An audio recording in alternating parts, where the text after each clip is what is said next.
The various statements attributed to Jesus, like that found in the book of Revelations, verse 8, I am Alpha and Omega, the beginning and ending, saith the Lord, which is and which was and which is to come, the Almighty. Such statements, Christian scholars have corrected themselves, confirming that this was not the statement of Jesus, but of God. And other statements attributed to Jesus where they indicate that he existed before being in this world, like Jesus said unto them, Verily, verily I say unto you, before Abraham was, I am. We can find similar statements found in the Old Testament as in Proverbs, where Prophet Solomon says, Ages ago I was set up at the first, before the beginning of the earth. So these type of metaphorical statements cannot be used as evidence that Jesus was God. Even the phrase Son of God, which Jesus never uses to describe himself, and others use it, we find this term used to describe many of the prophets of the Old Testament, and even Adam is mentioned in the Gospels as the Son of God. Other statements like Jesus being one with the Father, being in the Father, he said the same thing to his followers, that as I am in the Father, you are in me. So if being in the Father meant he and the Father were one, then it meant that his disciples were also one with him and with God. The argument that he accepted worship, as found in John 9:37-38, Jesus said to him, You have seen him, and it is he who speaks to you. He said, Lord, I believe, and he worshipped him. This is the one verse which may be used to argue that people around Jesus worshipped him, or at least that individual did, and Jesus accepted it. However, in the American Bible, scholars who put it together put in a footnote for verse 38, which said that the man worshiped Jesus. They said this verse, omitted in important early manuscripts, may be an addition for baptismal liturgy. Its origin is not from the early manuscripts. And other statements like in the beginning was the Word, found in John, these are not actually statements of Jesus, which scholars themselves admit. So, if we move on to the message of Jesus, what was Jesus' message? We have to say that fundamentally his message was one of submission. As is recorded in Matthew 7:22, Not everyone who says to me, Lord, Lord, shall enter the kingdom of heaven, but he who does the will of my Father in heaven. He who does the will of my Father in heaven. Also you can find in John 5:30, I can do nothing of my own authority. As I hear, I judge. And my judgment is just, because I seek not my own will, but the will of him who sent me. So the essence of what Jesus claimed as his message, what he was conveying to people, was submission to the will of God, which indicates that that message was none other than Islam, because Islam means submission to the will of God. And Jesus affirmed the law of Moses. He didn't change it. He didn't break it. And he said, as recorded in Matthew 19, verses 16 and 17, but if you want to enter into life, keep the commandments. And in Matthew 5:19, whoever therefore breaks one of the least of these commandments and teaches men to do so shall be called least in the kingdom of heaven. In Matthew 5:17 and 18, think not that I come to abolish the law and the way of the prophets. I have not come to abolish them, but to fulfill them. And in Romans 7:6, we find the opposite stated by Paul. But now we are discharged from the law, dead to that which held us captive, so that we serve not under the old written code, but in the new life of the Spirit. This was Paul's claim. He abolished the law. He claimed a new dispensation, the New Testament. Jesus affirmed the Old Testament, meaning the message which was brought by all of the prophets of God. And Jesus, in his various statements and his practices, reaffirmed the oneness of God. He worshiped. He prayed. This demonstrated to his companions that there was God and there was one God. And when he was asked about the kingdoms of this world and tempted by the devil, he said, "It is written, you shall worship the Lord your God, and him only shall you serve." That's in Luke 3, verse 8. And he prophesied the coming of Muhammad sallallahu alaihi wasallam. He said, "Nevertheless, I tell you the truth. It is to your advantage that I go away. For if I do not go away, the counselor will not come to you. But if I go, I will send him to you." The counselor, Christians commonly take to mean the Holy Spirit, but obviously this couldn't be that here, because they believe that the Holy Spirit was present in the world in the time of Jesus, whereas Jesus is saying that the counselor won't come unless I leave. So obviously he was talking about one to come after him. And in the end, to conclude, when we look at the way of Jesus, we find that his way is the same as that taught in the Quran, the way of all of the prophets. That way begins on a physical level with circumcision. Jesus was circumcised on the 8th day, Luke 2:21. The idea that God was circumcised on the 8th day is ludicrous. But circumcision is a part of the covenant with God. And Jesus didn't eat pork, nor blood, nor did he drink alcohol. Even the verse where he was supposed to have turned alcohol into wine, scholars doubt its authenticity, as it's found only in the Gospel of John. The other 3 Gospels don't contain it. And he made ablution before prayers, and he prostrated in prayers. He fell down on his face in prayer, as did the prophets before him, mentioned in the Old Testament. And the women of his time wore veils, hijab. They covered themselves. And he greeted his companions and those around him, saying, "Shalom Aleichem, Salam Alaikum." That's how he greeted them. And that's how the earlier prophets greeted. And he fasted 40 days and nights, not 1 day or 2, giving up chocolates. No, he fasted, a real fast. And he was against interest, as it was forbidden in the texts of Moses, in the Torah, in Deuteronomy. And he did not prohibit polygamy, though people have concluded that in Jesus' practice. What we find is that Christians practiced polygamy all the way up until the 17th and 18th centuries in Europe. They understood it to be permissible. And the earlier prophets, whether it's Solomon, Moses, Abraham, and the others, were all known to be polygamous. So in conclusion, we have to say, without a doubt, that Jesus Christ, the Son of Mary, was a man sent by God as a prophet and a messenger to humankind.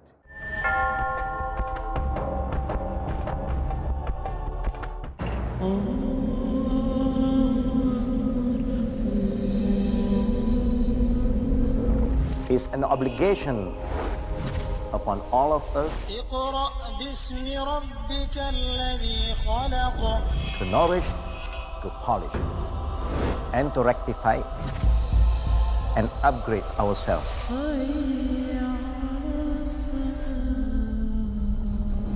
I'm Hussein Yi. Join me to get the correct knowledge of Quran and Sunnah in difference in definitions.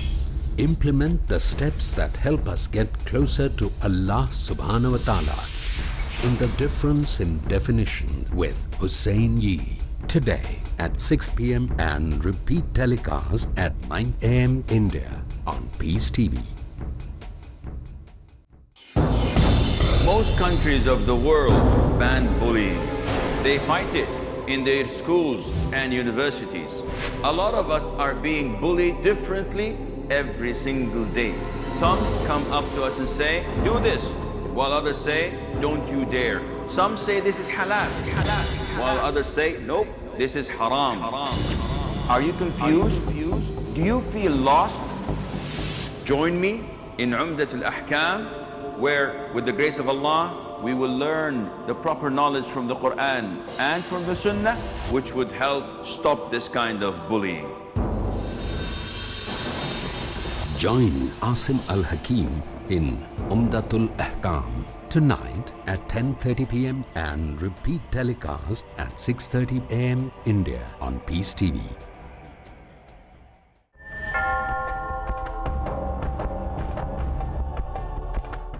When we look at the way of Jesus, we find that his way is the same as that taught in the Quran, the way of all of the prophets.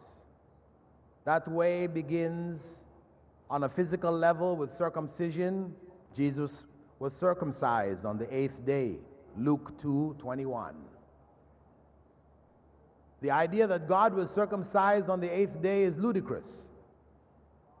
But circumcision is a part of the covenant with God.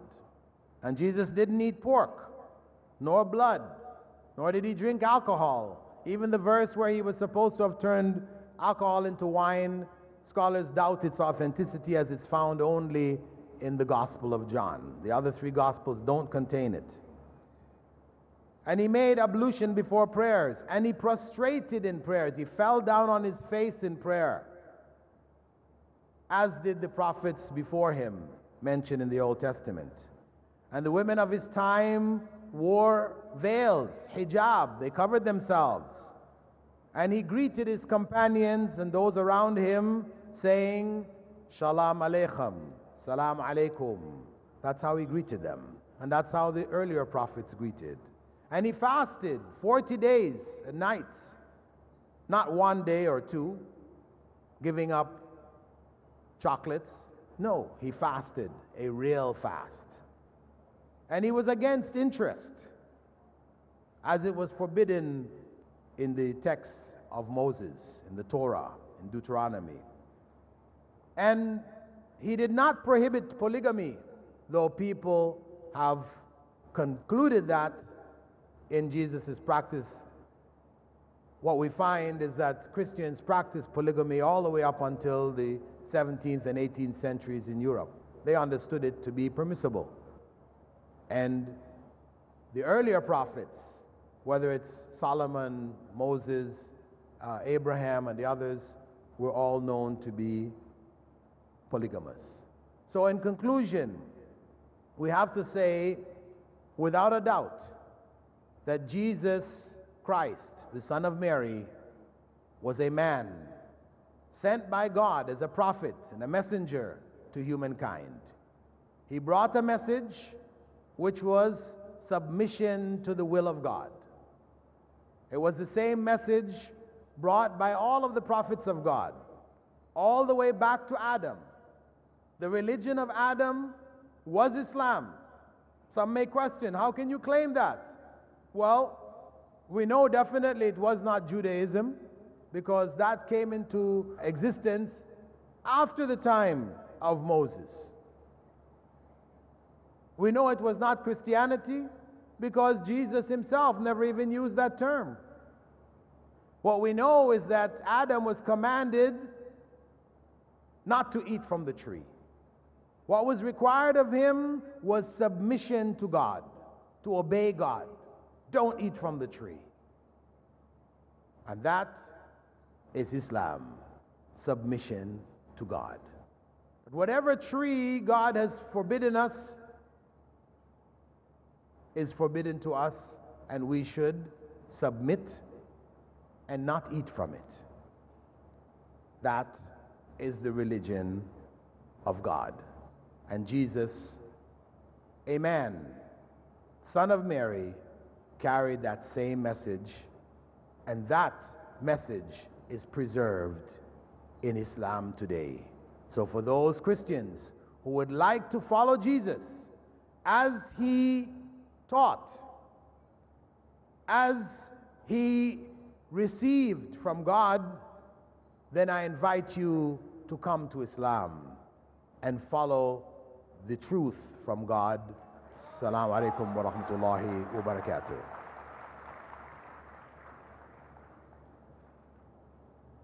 Jazakallahu khaira, Dr. Abu Amin Bilal Phillips. Inshallah, we have some time for question and answers, and just a quick run through again of the rules. We'll have one question at a time, inshallah.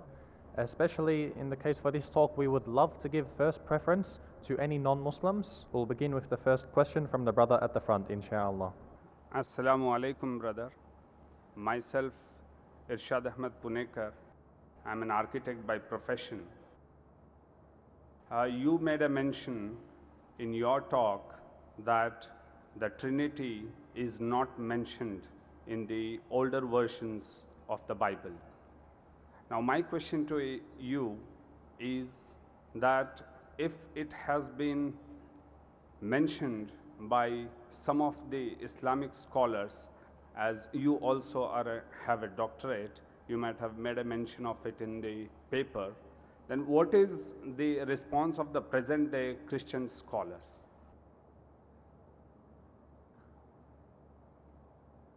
The response of Christian scholars regarding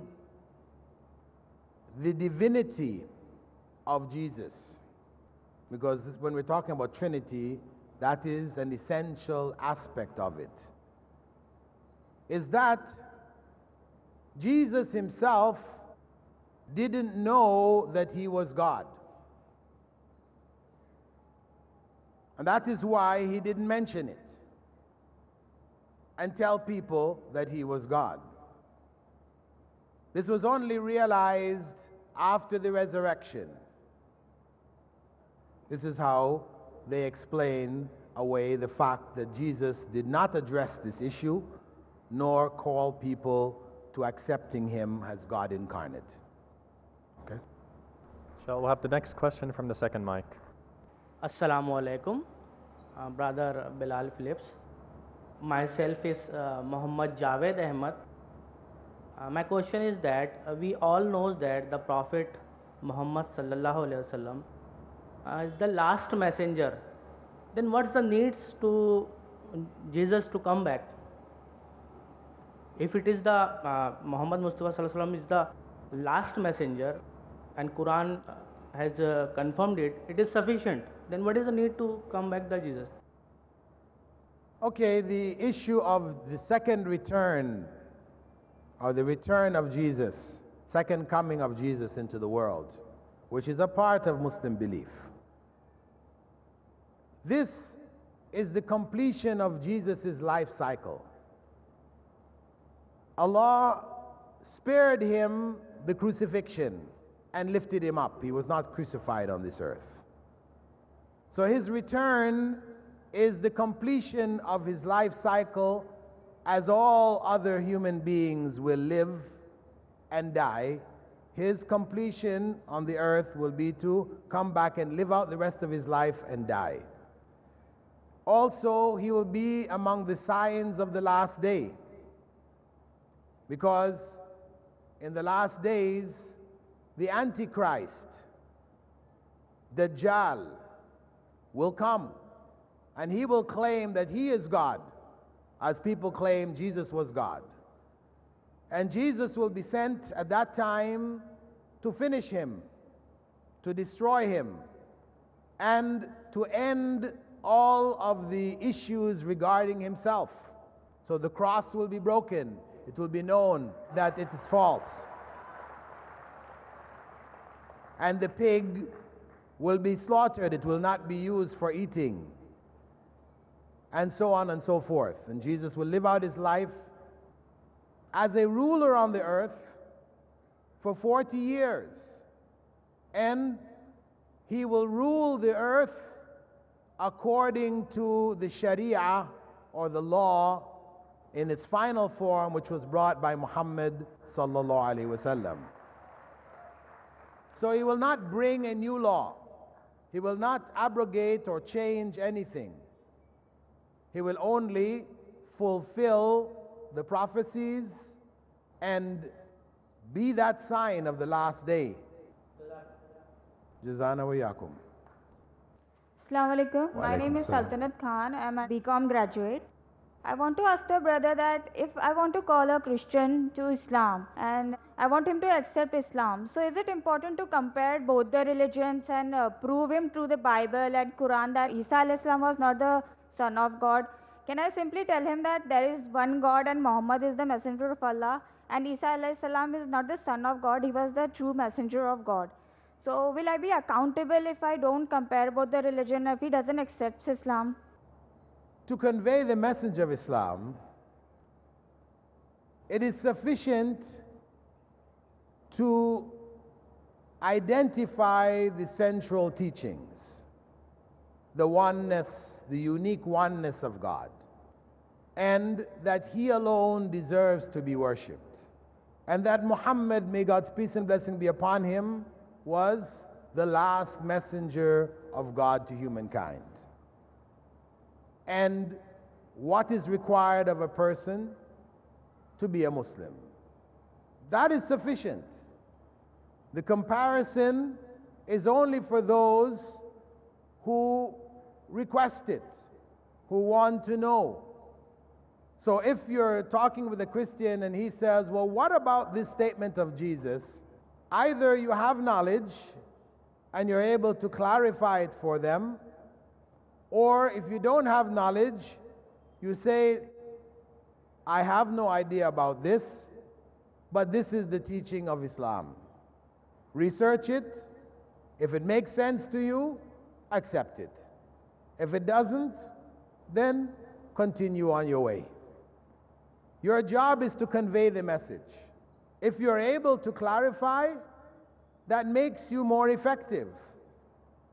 We find in the Quran comparisons.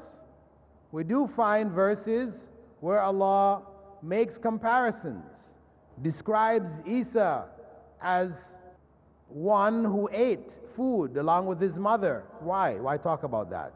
This is to clarify that he couldn't possibly have been God, as it's recorded in the Gospels, similarly, that he ate food.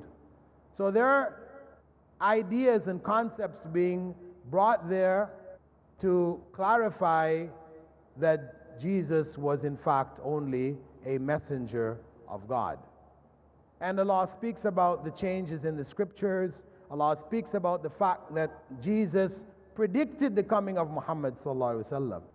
So all of this directs us, those who have the time or the ability, to go and research it and be able to share this with others. As with the text of the Bible in general, the Old Testament in particular, Allah mentions there that people change the text with their own hands. This is something which was mentioned 1,400 years ago. Christian scholars only discovered that in the last couple of centuries. They realized that the text had been changed. So that indicator found in the Quran can be used as a means of clarifying to Christians and Jews that their texts have been changed. So we use it that way. If we have sufficient knowledge, we have sufficient information to share it with others. But the primary way or method of conveying the message to whoever is to call them to the oneness, the unique oneness of Allah subhanahu wa ta'ala.